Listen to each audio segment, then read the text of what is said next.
이제 거룩하신 하나님께 드리는 예배의 자리로 나아가겠습니다. 건강한 자에게는 의사가 쓸데없고 병든 자에게야 쓸데있나니 내가 의인을 부르러 온 것이 아니요 죄인을 불러 회개시키러 왔노라.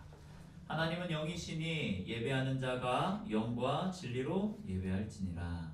아멘. 이 시간 우리 다 같이 일어나셔서요 찬양하세 찬양 함께 할 건데 찬양하면서 또 기쁨으로 주님을 예배하고 오늘의 이 예배를 통해서 하나님만 바라보며 나아갈 수 있는 이 온처치가 정말 이 예배가 살아있는 교회가 될 수 있는 시간 되기를 소망합니다. 함께 찬양하겠습니다.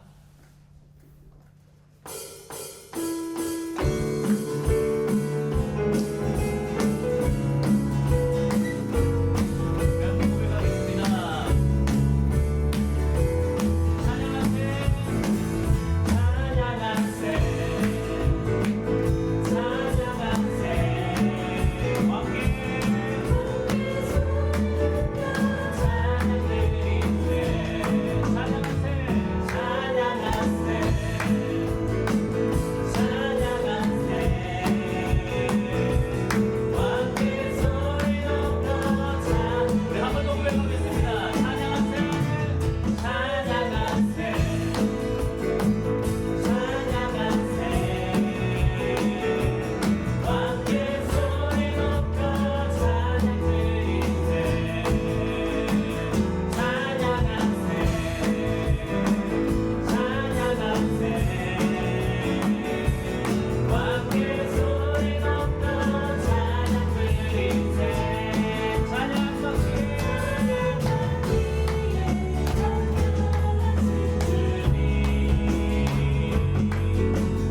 삶을 살면서 굳게 서는 게 얼마나 힘든 일인지 아세요?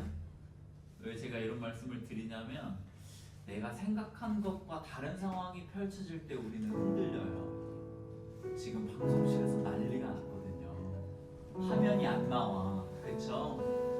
OBS에서 그 보면 목록이 있을 거예요. 대기 화면이라는 곳에 눈 모양이 있는데 그걸 체크하면 제가 나올 거예요. 됐죠? 예.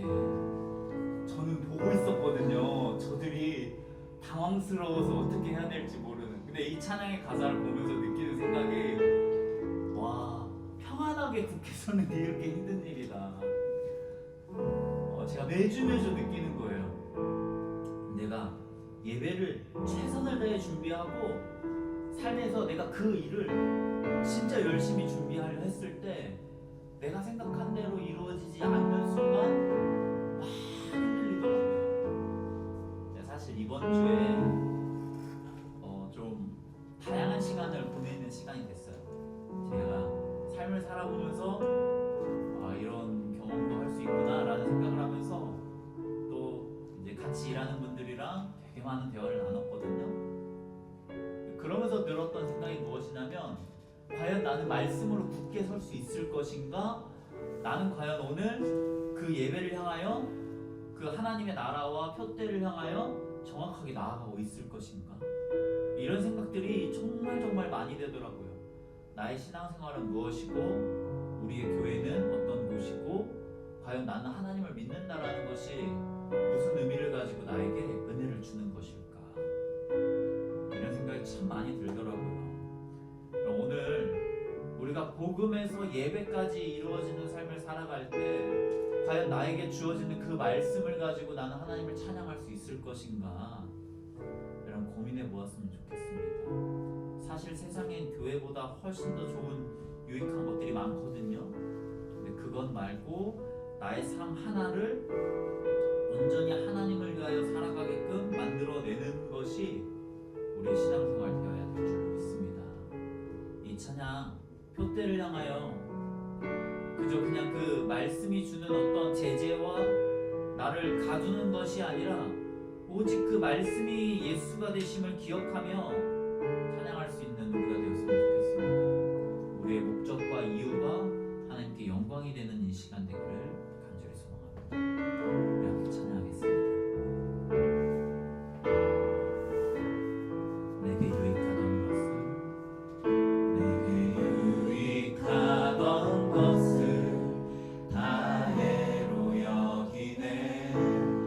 구주를 위하여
누가복음 5장 27절에서 32절의 말씀입니다. 누가복음 5장 27절에서 32절의 말씀.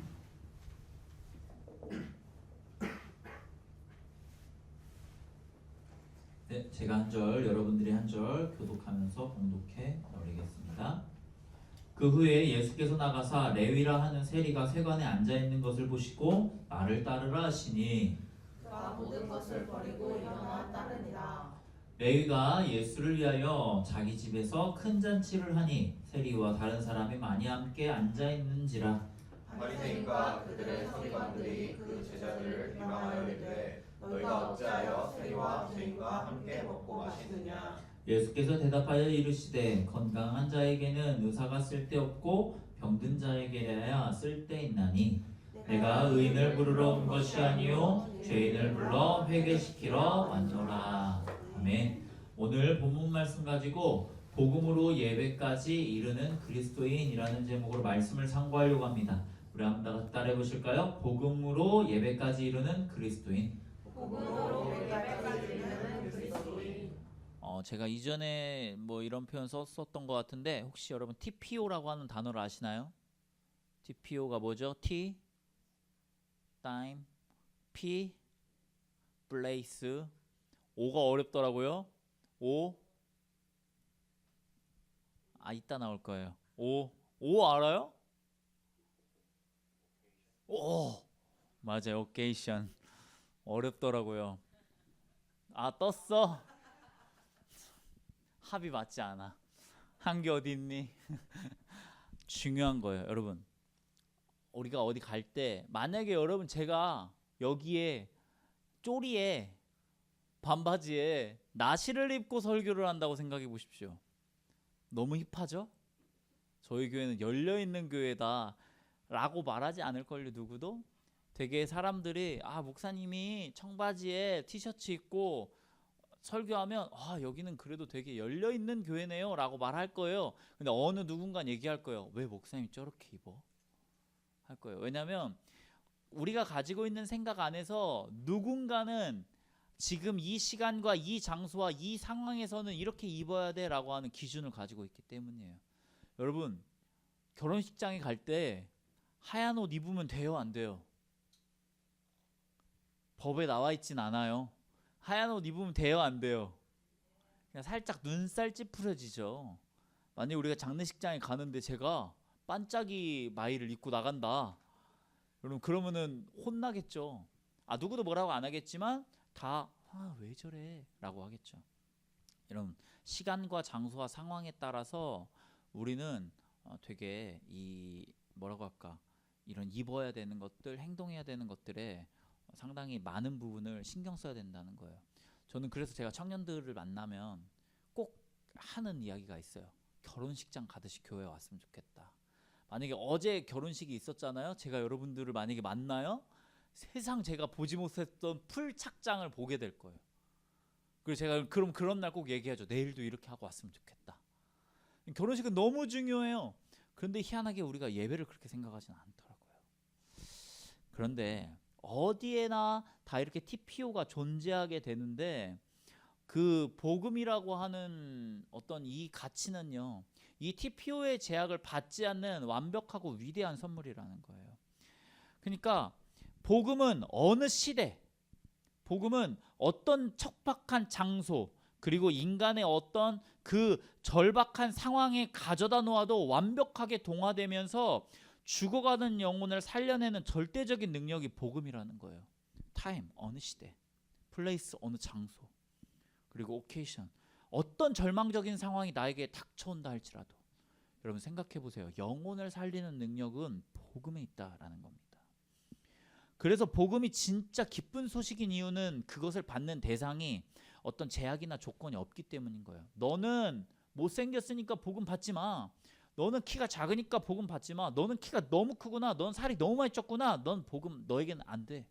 이런 이야기를 하지 않는다는 거예요. 복음은 그저 머리로 이해하고 가슴으로 느끼고 그리고 그 자격 없이 부르는 은혜를 향해 나아가는, 그래서 손으로 실천하며 살아가는 삶이라는 거예요. 저는 우리가 이 예배를 통해서 그 복음이 우리의 삶을 이끌어 갔으면 좋겠습니다.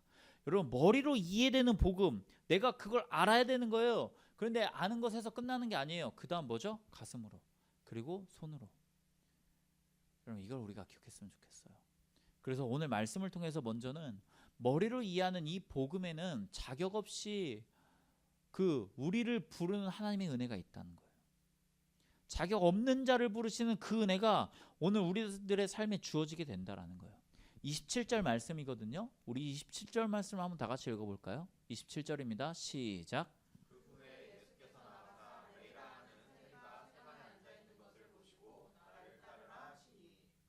여러분, 여기에서 말하는 이 세리라고 하는 사람은 매국노였다는 거죠. 그러니까 세리는 매국노의 상징이었고, 그들은요 자신이 10이라고 하는 세금을 걷어야 될 때 20과 30을 받아서 10을 세금으로 내고 20과 30을 자신의 것으로 취했던 사람이라는 거예요. 그래서 그 당시에 상당히 탐욕적이고 이기적이고 결코 함께하지 않아야 될 대상 중에 한 명이었던 것이 이 세리였던 거예요. 그래서 사람들은 그 세리라고 하는 사람, 그러니까 세금을 걷는 사람이었죠. 그 사람들 근처에도 가지 않았고 관계 맺지 않았고 접촉하지 않았다는 거예요. 근데 예수님이 자신의 제자를 부르는데 하필이면 그 많은 사람 중에 세리를 불렀다는 거예요. 만약에 여러분 생각해 보십시오. 내가 회사를 꾸려야 되고 내 제자들을 만들어내야 되는데 좋은 사람, 인정받는 사람이 아니라 세상에서 모든 사람이 욕하고 손가락질하는 사람을 나의 어떤 뭐라고 할까, 그 쿠론으로 받아야 된다라고 생각하면 이게 쉽지 않은 거거든요. 근데 예수님은 그에게 찾아가서 나를 따르라고 말씀하시는 거예요.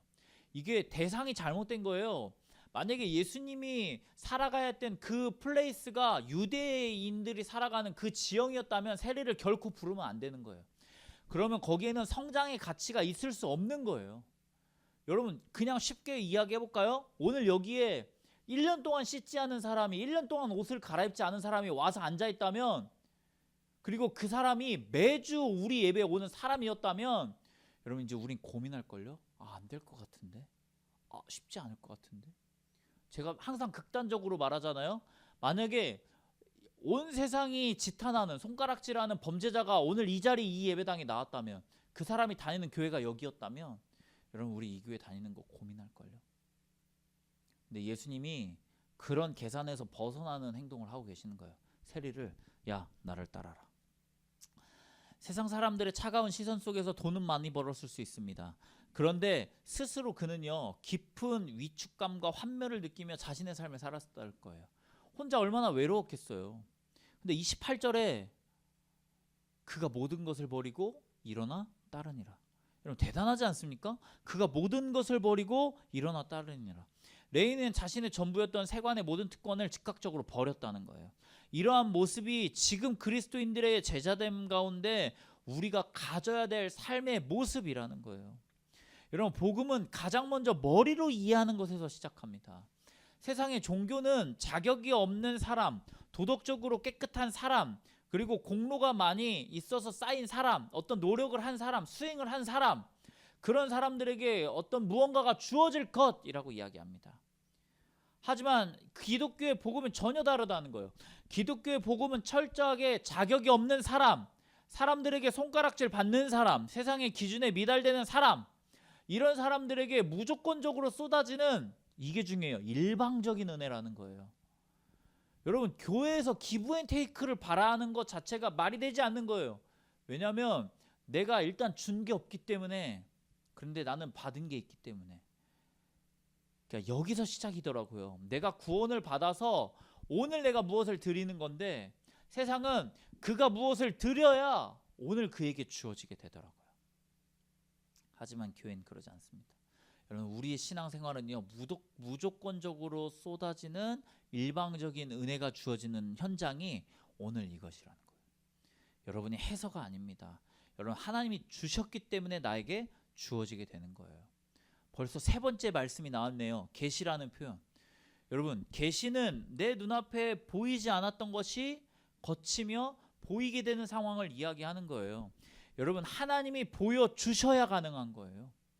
오늘 하나님이 나에게 일방적으로 은혜를 쏘아 보내주시기 때문에 나에게 주어지는 거예요. 여러분 이건 하나님의 뜻인 거예요. 오늘 우리들의 삶 가운데 주어진 은혜는 하나님이 주시는 놀라운 은혜입니다. 저는 이 놀라운 은혜의 원리를 여러분이 지식적으로 깨닫길 원해요. 말씀이 그 상황이 그 시간에 주어졌던 일들이 그렇게 나의 무가치함을 인정하는 것. 여러분 복음을 머리로 이해하는 것은요 구원을 향해 나아가는 가장 첫 번째 시작입니다. 여러분 우리는 교회를 다녀요. 교회를 모르고 교회를 다녀요. 우리 교회가 어떤 교회인지 모르고 그냥 교회에 와요. 무언가 좋으니까. 그런데 교회를 알아야 돼요. 여러분 내가 하는 신앙생활이 무엇인지 알아야 돼요. 그것이 복음이 상당히 구체적이고 객관적이게 지식적으로 깨달아져야 돼요. 여러분이 믿는 믿음을 언어로 표현해낼 수 있어야 돼요. 여러분 그때 알아요. 내가 아무것도 아니라는 거. 그리고 그 주님을 향해 나아가게 되는 것입니다. 여러분 이제 머리로 이해했다면 가슴으로 느끼는 복음이 있어야 됩니다. 예수 그리스도를 만나는 그 영혼의 의사, 우리의 영혼을 살릴 수 있는 그분을 만나는 그 기쁨이 우리들의 삶 가운데 주어지게 된다는 거예요. 오늘 레위는요 스승이 된 예수님을 자기의 집으로 모시고 큰 잔치를 열어요. 그리고 자신과 똑같이 사회 가운데에서 버림받았던 세리 동료들을, 죄인들을 잔뜩 초대한다는 거예요. 자격이 없는 나를 품어주시는 그 주님의 사랑이 너무 감격스러워서 그 은혜를 자신들의 친구들과도 나누고 싶었던 거예요. 그러니까 이 모습을 바라본 이 바리새인과 서기관들이 불편함을 감추지 않습니다. 야 너희가 어떻게 이 세리와 죄인들과 함께 먹고 마시냐? 너네 유대인 아니야? 야 이게 말도 안 되는 거잖아 라고 하면서 비방해요. 종교적으로 엘리트주의에 빠져 있었던 그들에게 죄인과 함께 밥상에 앉아서 먹는다라는 이 행위 자체가 말도 안 되는데 예수님이 그 율법을 깨트리려고 하는 거예요. 오늘 우리가 찬양한 그 찬양의 가사처럼요. 율법에서 난 것이 아니고 오직 그리스도 안에서 나게 됐다라는 것을 지금 예수님이 보여주고 계시는 거예요. 말씀 한번 볼까요? 30절과 31절과 32절 말씀이거든요. 우리 한번 다 같이 읽어보겠습니다. 시작. 예수께서 대답하여 이르시되 건강한 자에게는 의사가 쓸데없고 병든 자에게야 쓸데가 있나니 내가 의인을 불러 온 것이 아니요 죄인을 불러 회개시키러 왔노라. 자 보세요. 의사라고 하는 존재는요 아픈 사람이 있어야만이 가능하게 된데 그 건강한 사람한테는 의사가 쓸모없어. 그런데 병든 사람한테 쓸모있고 나는 의인을 부르러 온 것이 아니고 죄인을 부르러 온 것이다 라고 이야기해요. 여러분 여기에서 예수님이 말씀하시는 이 건강한 사람이라고 하는 것은요 다음 장에 보면 이제 사진이 하나 있는데 진짜 마음과 영혼이 건강한 사람을 말하는 게 아니에요. 여기에서 말하는 것은 수많은 영적인 질병과 내면의 문제를 가지고 있음에도 불구하고 어떤 겉으로 보이는 영적인 잣대와 율법의 기준으로 살아가는 사람을 이야기하는 거예요. 자기는 지금 흔들려요. 자기는 지금 죽을 것 같아요. 그런데 적어도 지금 이 순간만큼은 다른 누군가에게 보여지는 것만큼은 아닌 것처럼 이야기하는 거예요. 나 괜찮아. 나 잘 살아. 나 이거 잘해. 그래서 교만해요. 스스로 의롭다고 여겨요. 율법주의 가운데 살아가요. 나 이거 했어. 너 그거 했어? 난 했어. 그래서 그들은 예수님을 거부한다는 거죠. 그러니까 건강하다고 착각하면서 살아가기 때문에 진정한 구원자이신 예수님을 거부했다라는 거예요. 여러분 우리도 그러지 않나요? 찬양은 해요. 말씀은 들어요. 예배는 드려요. 기도는 해요. 살아가는 것 같아요. 그런데 속은 무너져 내려가고 흔들리고 있고 두렵고 지금 당장 아무것도 할 수 없을 것 같지만 그 순간 버텨내. 그리고 괜찮은 것처럼 살아가요. 그런데 반대로 병든 자라야 라는 표현을 쓰면서요. 육체적으로 도덕적으로 신앙적으로 무너졌고 세상의 기준과 종교적인 어떤 그 기준 가운데 도달하지 못했고 그래서 뭐예요? 그 정죄 가운데 살아가는 삶. 영적인 파산 상태를 뼈저리게 인식하면서 통회하는 마음으로 하나님 앞에 살아가는 삶. 여러분 그런 사람이 하나님 앞에 엎드릴 수 있는 거예요. 여러분 보십시오. 내가 죄인이라는 것을 깨닫는 삶이요. 여러분 내가 영적으로 아무것도 가지고 있지 않다라는 것을 여러분 기억해야만 하나님 앞에 설 수 있는 거예요. 여러분 결핍이 있어야 그 결핍을 채우기 위해 하나님 앞에 나아가는 것입니다. 오늘 내가 부족해야만 이 예배 가운데 그 부족함을 채우기 위해서 찾는 거예요. 아 이거였구나. 아 그 말씀이구나. 어떻게 하나님은 언제나 적재적소에 나의 삶에 필요한 것을 주실 수 있을까? 여러분, 저는 이게요, 복음을 가슴으로 느끼는 방법이라고 생각합니다. 복음은 마음을 고치고 삶의 방향을 완전히 돌이켜 주님의 품으로 돌아오게 하는 것이에요. 여러분, 이걸 우리는 회개라는 표현을 씁니다. 신약에서 회개라는 단어를 쓸 때는 메타노이아라고 하는 단어를 써요. 구약에서 썼던 회개와 신약에서 썼던 회개의 의미가 조금 다른데, 구약은 마음의 감동을 줌으로써 그의 삶의 회개가 이루어지게 해요. 근데 신약에서 말하는 이 메타노이아라고 하는 단어는 정확하게 너가 이거 잘못했어. 그래서 이렇게 살아가야 돼를 말하며 그의 삶을 되돌이키는 것을 이야기합니다. 여러분, 우리가 이제요, 머리로 예수 그리스도의 복음을 알았다면 가슴으로 그것을 느끼는 것입니다. 그리고 그 가슴으로 느끼며 나의 삶을 되돌이키는 거예요. 예수님은 종교 지도자들이 안주하고 있었고 거룩한 자리에서 일어나지 않음을 보았습니다. 그래서 사람들이 싫어하고 꺼려하고 손가락질했던 그 사람들과 멀어졌던 것을 바라보시면서 그들에게 다가가셨다는 거예요. 저는 이게 복음을 가슴으로 느끼는 방법이라고 생각합니다. 여러분, 내가 그 세리거든요. 내가 그 죄인이거든요. 내가 아무것도 아닌 그 사람이었거든요. 그런데 그 사람을 향해서 예수 그리스도가 다가오고 계신다라는 거죠. 혹시 여러분은 그 예수님의 따뜻한 손길을 느껴보신 예배가 있습니까? 저는 예배에 은혜 받았다라는 표현보다 조금 더 여러분이 자주 썼으면 하는 표현이 뭐냐면, 나에게 오늘 이 예배엔 감격이 있었어 라는 말을 했으면 좋겠어요. 우리는 은혜 받았어 라고 하는 되게 다양한 의미를 함축하고 있는 그 단어 하나로 모든 걸 설명해요. 아, 은혜야. 아, 은혜 받았어. 아, 은혜로워. 그런데 여러분, 예배 가운데에서 진짜 그 소름 돋는 경험이 있는 감격이 전 여러분에게 있었으면 좋겠어요. 그게 사실 언제 가능한 것이냐면 나의 삶과 이 복음이 연결되어지는 순간 가능해요. 그러니까 이 신앙생활 하면서 재밌는 순간이 뭐냐면, 여러분 뭐 부모님이나 여러분 그런 말씀 해보신 적 있을 거예요. 목사님은 오늘 내 상황을 어떻게 알고 그 말씀을 하셨지? 라는 거예요. 그럼 그날은 여러분 흔히 말하는 목사님 은혜 받았어요 라고 얘기해요. 왜 그러냐면 오늘 나에게 그 말씀이 필요했었거든. 지금 내가 그 상황 가운데 있었는데 말씀과 나의 삶이 연결되어졌거든. 여러분, 우린 그걸 은혜라고 하거든요. 맞습니다. 여러분, 그 감격을 찾아나셨으면 좋겠어요. 지금은 제가 보여줘야 돼요. 오늘 요거예요. 오늘 이 베이지색 컵이에요. 그런데 어느 순간 목사님이 너무 다양하게 이 백 안에 다양한 게 있습니다 라고 하고 잘 보여주진 않아요. 그럼 뭐 해야 되냐면 내가 그 안에서 찾아가야 돼요. 여러분, 두려움 말고 오늘 이 예배에 그 기대감과 떨림, 여러분 오늘 이 예배를 통해 안도와 위로, 여러분 그런 복음을 느낄 수 있었으면 좋겠어요. 내 삶에 이 복음과 연결되어지는 순간이 오늘 이 순간 되기를 소망합니다.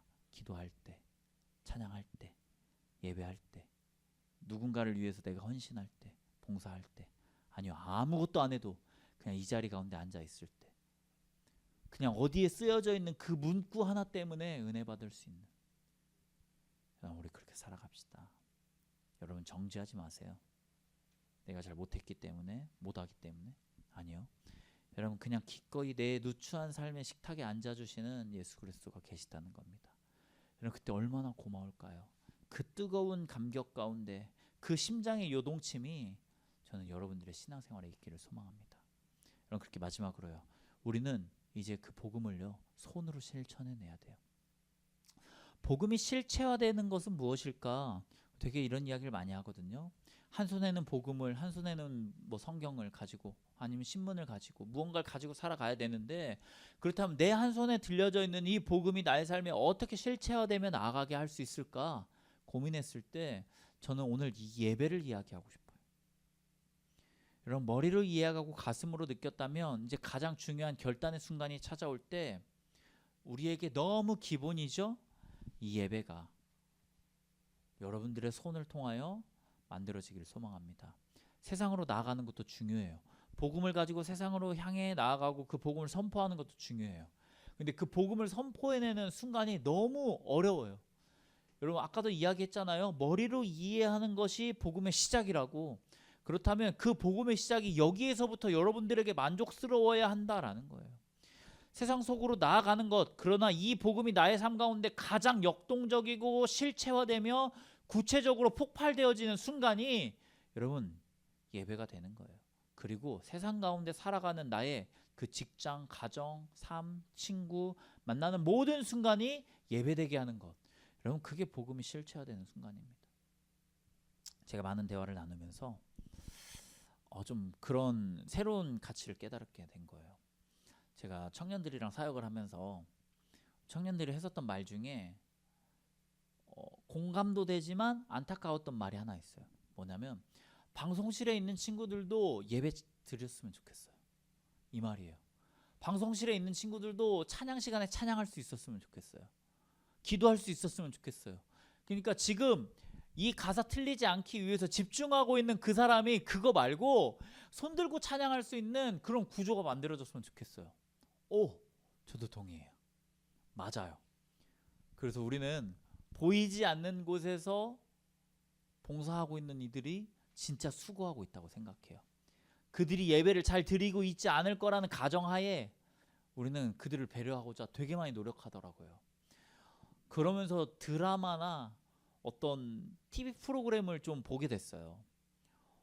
TV 프로그램을 보면 예를 들면 유퀴즈를 한번 예로 들어볼게요. 유퀴즈에 2명이 나와요. MC와 패널이 나오거든요. 근데 그 2명을 위해서 한 5, 60여 명의 스태프들이 그 모든 걸 준비해요. 그리고 우리는 누구만 봐요? 2명만 봐요. 근데 이게 재밌는 사실이 뭐냐면 교회랑 좀 다르더라고요.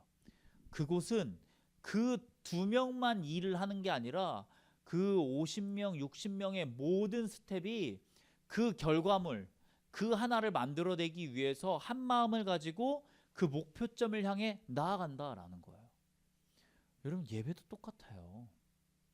누군간 우리가 규모가 커지면 누군간 지금 그 시간에 밥을 하고 있겠지. 누군간 보이지 않게 지금 그 방송실에 들어가서 가사를 틀리는 것을 하지 않기 위해 집중하며 찬양보다 그 가사를 바라보고 있겠지. 그러니까 이게 말로 찬양이 아니다 뿐이지 여러분 모두가 다 하나의 목표를 향해 나아가고 있어요. 그 목표가 뭐였냐면 예배 잘 드리는 거. 여기 제 친구 있지만 우리가 어렸을 때 수련회 하면 이 친구는 가서 청소했어요. 저 시원한 예배당에서 기타 치면서 찬양할 때 이 친구들은 뜨거운 밖에서 땀 흘리면서 일했다고요. 그래서 누군가는 힘써서 일했고 누군가는 조금 더 좋은 자리에서 일했고, 그런데 왜 누군가는 보이지 않는 그곳에서 그렇게 고생하며 일했냐면 여러분 그거 하나 수련회 좋은 예배 드리게 하기 위해서 모두가 다 한 마음으로 그 자리를 향해 나아갔던 거예요. 여러분 우리의 예배가 그러한가요? 제가 어느 날 어떤 생각을 했냐면 왜 목사님 혼자 예배를 준비하는 것일까? 근데 이건 역할의 차이더라고요. 그러면 저는 여러분들에게 오늘 이 예배 가운데 무언가를 제공하는 것이었을까? 아니요, 완전 다르더라고요. 여러분 오늘 이 예배는 지금 여기에 있는 모두가 다 각자 다른 모습으로 다른 역할로 그 한 지점 예배 잘 드리는 것을 향해 나아가고 있는 거예요. 여러분 저는 우리가 최고의 한 장면을 만들어낸다는 그 단 하나의 목표를 향해 나아가는 것처럼 그 목적을 가진 사람들이 숨소리조차 내지 않고 그 배우들에게 집중하고 있는 것처럼 오늘 우리의 예배가, 우리 온처치가 최고의 예배라고 하는 단 하나의 목표를 가지고 나가길 소망합니다. 함께 호흡하고 함께 움직이고 거룩한 공동체를 만들어내는 것, 여러분 이게 우리의 신앙생활이라는 거예요. 제가 아무리 고민해도 왜 여러분 주중에 내가 신앙생활을 해야 될까? 내가 왜 기도하고, 내가 왜 말씀 보고, 내가 왜 찬양하고, 우리가 왜 좋은 관계를 맺고 놀러 가고 밥 먹고 아니면 공부하고 기도하고 뭐 해야 될까? 신앙생활이 무엇일까? 여러분, 심플 이즈 베스트라고 하잖아요. 무엇일까 심플하게 찾고 고민하고 그것을 파헤치고 파헤쳐 보니 하나더라고요. 예배 잘 드리는 거.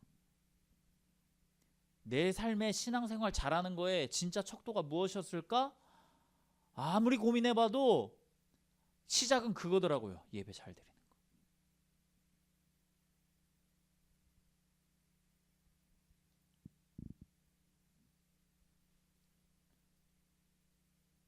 최고의 예배는 여러분, 여기에 있는 모두가 단 하나의 목적지를 향해 나아가는 것. 우리가 예배를 구경꾼이 아니라 그냥 모두가 공통적으로 가는 영적 목표점을 향해 나아가는 것입니다. 그래서 왜 우리가 보혈 위에 세워져야 하는지, 뜨거워야 하는지, 온전해야 하는지를 이야기하는 거예요. 아, 내가 이 온처치에 다니는 이유는 단순히 내 마음의 평안을 얻기 위해서가 아니다. 그냥 내가 신앙적으로 종교적으로 어떤 기독교 안에서 살아가면서 해야 하니까 하는 것이 아니다. 나와 똑같이 자격 없는 죄인이 모여서 우리를 살리신 예수 그리스도의 십자가의 복음을 들으며 이 예배를 통해 그 복음을 이제 실체화해 내는 것. 여러분, 그게 오늘 우리가 예배를 드리는 이유이며 목적이며 우리가 살아가는 이유인 것입니다. 여러분, 그래서 우리가 온처치라고 하는 이름으로 모인 것이에요. 여러분, 이번 한 주 어떻게 살아가셨습니까? 여러분, 오늘의 이 최고의 예배를 위해서 이번 한 주 여러분 어떻게 준비되어 오셨습니까? 아니요, 오늘 그냥 이 자리에 앉아 있는 것만으로도 나는 되는 거겠지, 맞죠? 그리고 그것이 그 목적과 이유가 그냥 앉아 있기 위함이 아니라 최고의 예배를 위해서. 여러분, 저항이라고 하는 책을 쓴 오스기니스라고 하는 사람이 있어요. 그 사람이 어떤 말을 했냐면, 세속적인 환멸이 가득한 세상에, 그러니까 세상에는요 이제 누구도 무언가를 기대하지 않아요. 그런데 그 세상에서 그 틈 사이로 영원한 물음과 갈망이 뚫고 올라오고 있다고 이야기해요. 이게 뭐냐면, 무가치한 세상 가운데 누구도 진리를 말하지 않는데 지금 세상은 진리를, 그 영원한 물음과 갈망을 뚫고 이야기하고 있다는 거예요. 그러니까 세상이 기독교를 조롱하고 있는 것 같지만 그것은 조롱하는 게 아니라, 야, 너네 진짜 목표와 진짜 가치가 뭐야를 물어보는 거예요. 왜 너네 다 다른 거 해? 왜 한 교회로 모여놓고서 왜 한 지점, 왜 완벽하고 온전한 예배를 향해 나가지 않고 누군가는 자기 자아의 실현을 위해서, 누군가는 자기의 기쁨을 위해서, 내가 하고 싶은 걸 위해서 왜 너네 각자가 다른 거 해? 이야기하는 거예요. 세상이 교회를 비판하는 게 아니라 세상의 교회가 더 옳은 가치를 향해 나아가게끔 이정표를 제시해주고 있다는 거예요. 여러분, 세상에 있는 많은 사람들은 교회가 진짜 복음이 살아 숨쉬기를 원한다는 거죠. 그래서 더 크리스천이라고 하는 책에서는 이런 표현을 씁니다. 크리스천은 영원하고도 초월적인 약속을 위탁받은 사람이라고. 그래서 그 사람들이 이제 세상 가운데 진짜 복음을 가지고 살아가야 한다라는 거예요. 이런 말이 있어요. 약함과 섬김을 통해 힘을 얻고 모든 것을 내어줌으로써 부유해지는 십자가의 복음을 살아가야 한다. 이게 말이 안 되는 이야기예요. 약함과 섬김을 통해서 힘을 얻는다는 것 자체가. 그런데 세리와 같은 삶을 사는 거예요. 아무것도 아님을 인정하는 그 순간 내가 힘을 얻고, 내가 아무것도 아니었는데 일방적인 은혜가 나를 향하여 왔기 때문에 나의 것을 내어줄 수 있다는 것. 여러분, 그게 십자가의 복음이라는 거예요. 그것을 우리가 기억했으면 좋겠습니다. 여러분이 이 예배에 그 한 자리를 지키는 것. 여러분, 우리가 이 예배당에 한 30개의 의자가 있죠. 이 30개의 의자에 분명히 어딘가에 내가 채워야 할 그 의자가 있다는 것. 한 자리를 지키고 그 자리의 은혜를 찾고 그곳 가운데에 하나님이 주시는 일방적인 은혜가 이미 준비되었다라는 것을 저는 여러분이 기억하셨으면 좋겠어요. 여러분, 다양한 것을 바라보고 다양한 것을 이루고 다양한 것을 손에 쥐며 살아갑니다. 그런데 그리스도인에게 단 하나의 목표가 있다면 우리 예배 잘 드리려고.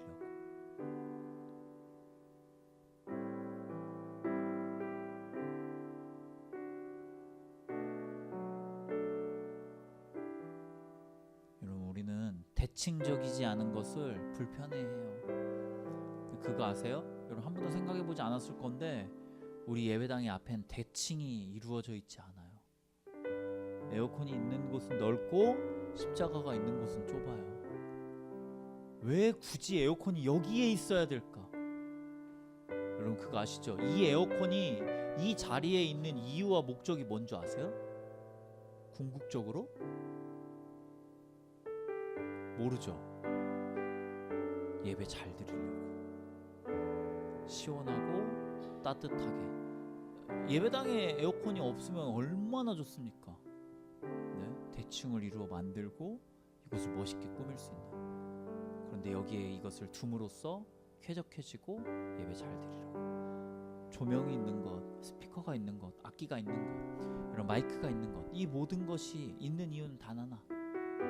우리가 예배를 잘 드리는 목표를 향해 나아가는 도구들인 것. 여러분의 삶에도 그런 은혜가 있기를 소망합니다. 아까도 이야기했어요. 복음은 TPO의 제약을 받지 않는 완벽하고 위대한 선물입니다. 사랑하는 온처치 성도 여러분, 오늘 우리가 이 자리에 모여서 예배하는 것 자체가 은혜입니다. 우리는 오늘 이 복음이 완성되어지는 세 가지의 여정을 살펴봤어요. 그리고 다시 한번 우리의 마음에 새기며 나아가기를 소망해요. 여러분, 복음을 머리로 이해하십시오. 내가 철저하게 병든 사람이라는 것, 자격이 없는 레위인과 같은 존재라는 것을 인정하면서 그때 나에게 찾아오신 예수님이 얼마나 고마울까. 내가 필요한 그 순간에 나의 앞에 나아오신 그분이 계시다라는 것이 얼마나 고마울까. 여러분, 그때 그 뜨거운 가슴으로 복음을 느끼십시오. 나를 정죄하지 않으시고 내 삶의 누추한 식탁에 앉아주시며 나를 따뜻한 사랑으로 날마다 그 일방적인 은혜를 베풀어 주시는 사랑. 여러분이 그렇게 두근거림으로 그 사랑을 받았다면 이제 손으로 복음을 실천하십시오. 여러분, 그 실천의 첫 자리가 바로 우리의 예배입니다. 이 예배는 구경하는 게 아니에요. 우리 모두가 하나의 지향점, 온전한 예배를 만들어가는 거예요. 여러분, 거룩한 책임감을 가지고 이 예배를 통해 복음의 삶을 생생하게 실체화해내십시오. 세상이 아무리 교회를 외면하는 것 같아도 여러분, 우리가 복음의 본질에 집중한다면 저 이곳이 아니 한 명의 예배자가 있다 할지라도 하나님 기쁘게 예배 받으시는 자리가 될 줄로 믿습니다. 누가 아닙니다. 그저 우리의 방향이 예수를 향하는 것입니다. 여러분, 이것을 기억하며 나아가길 소망해요. 오늘 이제 말씀을 맺으며 함께 찬양하려고 해요. 내는 주의 영광을 보내 우리 가운데 서신 주님. 여러분, 우리가 예배드리는 그 모든 순간에 주님의 영광이 이 자리 가운데 함께할 줄로 믿습니다. 그렇게 모든 영광이 주를 보는 순간까지 주를 찬양하며 나아갈 수 있는 우리가 되기를 소망합니다. 우리 함께 찬양하겠습니다. 내 눈 주의 영광을 보내. 내 눈 주의 영광을 보내. 우리 가운데 계신 주님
살아가는 온전치 모든 성도들의 삶이 있사오니 주님 우리들의 삶에 구원하시고 능력으로 더하시고 주님과 함께하며 살아갈 수 있는 역사가 있게 해주시옵소서.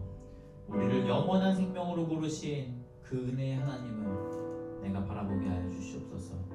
나를 따르라 말씀하실 때 내가 가지고 있는 그 모든 것 내려놓고 주님만 따르며 나아갈 수 있는 결단이 있게 하시고, 우리가 그저 복음을 머리로만 이해하고 예배를 수동적인 어떤 그냥 구경꾼으로 소비하며 머물러 있었던 것을 회개하며 이제는 나의 눈을 열어 예배를 참된 의미 가운데 살아가게 하여 주옵소서. 누군가 한 명이